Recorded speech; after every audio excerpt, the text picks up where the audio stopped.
Okay, so the question was posed, what do you say to your daughters when they say they are fat? Immediately I had like three ideas jump to mind. And rather than going through them all, I'd rather unpack. So I think the knee-jerk reaction for most parents is just to say, "No, you're not. Don't say that about yourself."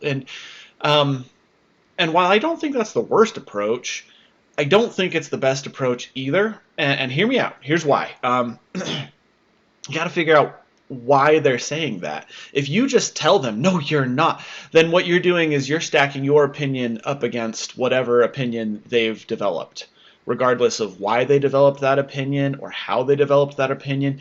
And those are some really important questions to answer.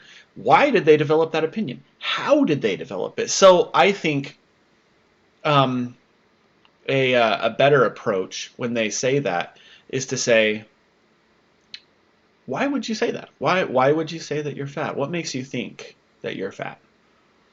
Try to get them to talk about it. Because they might say, oh, well, because this mean boy at school said, you're fat. And then you can have a conversation about bullying and about how you need to not give bullies the ability to change your perception about yourself, that you are a child of God and that's the most important thing and you shouldn't let bullies, overrule that. Um, but what if it's not a bully?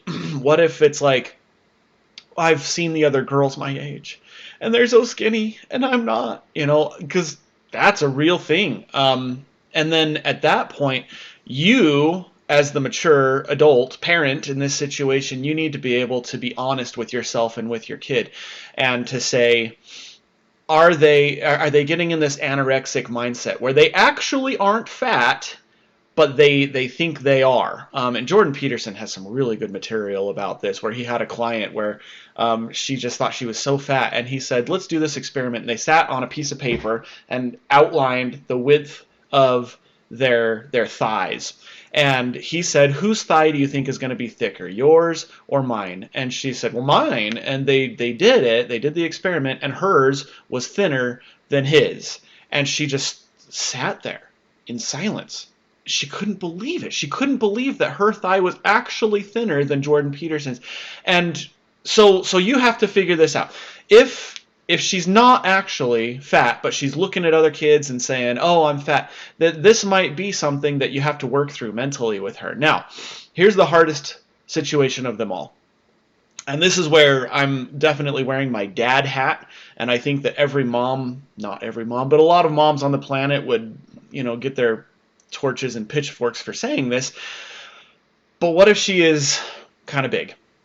Um, I still think you start out asking, why would you say that? Why do you think that? And try to figure out the reasoning behind that. But if it comes down to it, and she is larger than she'd like to be, and this also splinters off into so many different things. What if you've got bigger parents, and so you're going to be bigger? How much of it is in your genetics, and how much of it is actually diet? Because that's not always an easy question to answer. There's so much there. But if the fact of the matter is that your kid could take off some pounds, and they're starting to complain that they're fat, I, as a dad who wants to make the world a better place as much as I can, the place I go to is, what can we do about it? What are you willing to do to change this perception of now?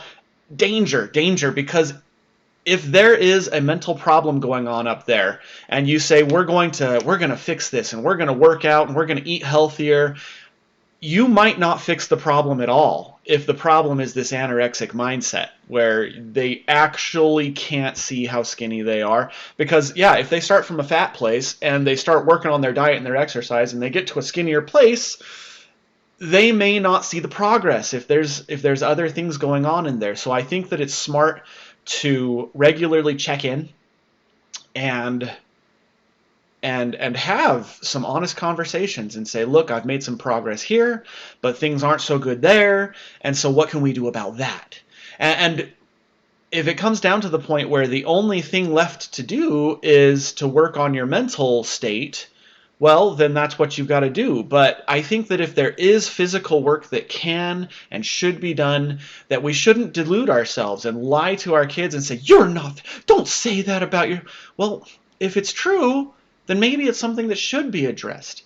But it's something that's so difficult that it takes a really observant, patient parent to have those honest conversations and to say, look, if you don't feel really good about yourself right now, maybe we can fix that. Um, so yeah, if I post this onto social media, I am just going to get destroyed. But I'm definitely going to post it on the family chat because that's where you asked it. So